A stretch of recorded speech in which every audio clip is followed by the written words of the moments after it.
At the White Sands National Monument, looking out over the mountains, and we're right at the fringes of where the gypsum sand has advanced into the desert. You can see there's stretches of desert that have not been touched, and then there are others that have been completely overtaken by these white gypsum sands. Some plants have tried to remain above the sand by growing very fast.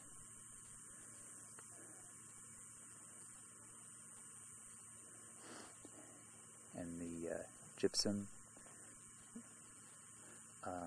derives from lake beds where dissolved gypsum dries and is blown by the wind over time. The sand is similar to beach sand, but it's much finer. The grains are much smaller, and it actually will dissolve. It doesn't have a taste, but it does dissolve.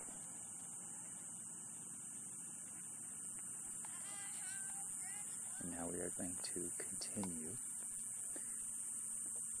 into the park. We are now at the Interdune Trail, and we're going to take a walk out into the dunes, but I just wanted to take a panorama to show how they look once we've driven into them, as we have done now.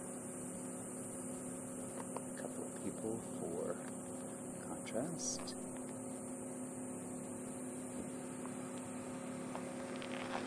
And here we go.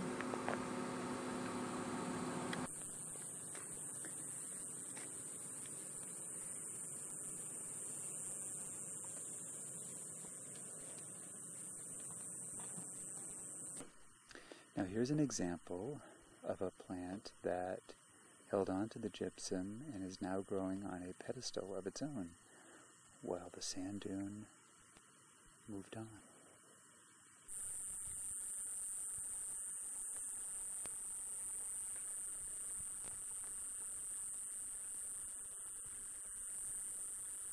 Guess he's staying in the shade, huh?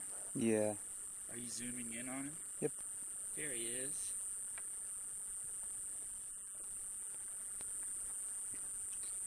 Run off, little guy.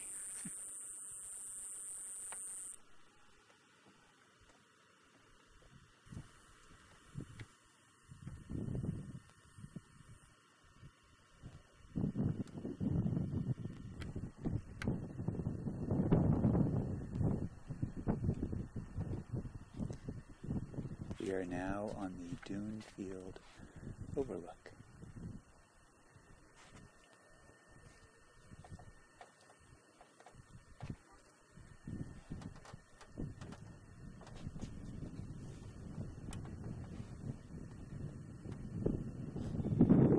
Here's where to go.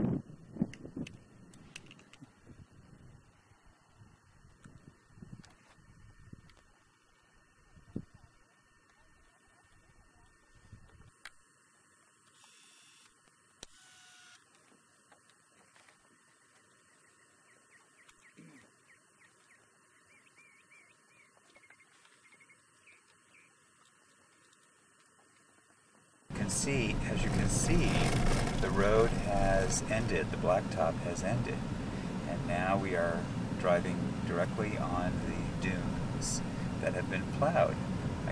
We're figuring that it's probably easier for them to plow the road as the wind blows the gypsum across it, rather than to try to keep the blacktop clean. So it looks like we're driving along a snowy road when in fact it's 100 degrees outside.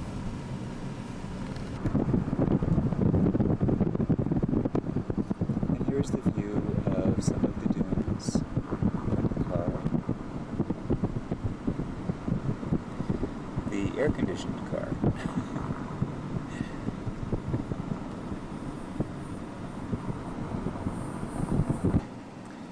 here are the picnic locations if you wish to enjoy the dunes. They have kind of a space-age look about them. All the way around here.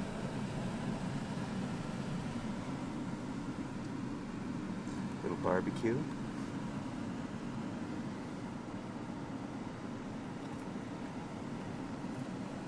Each has their own individual garbage can. Why, there's Jane Jetson.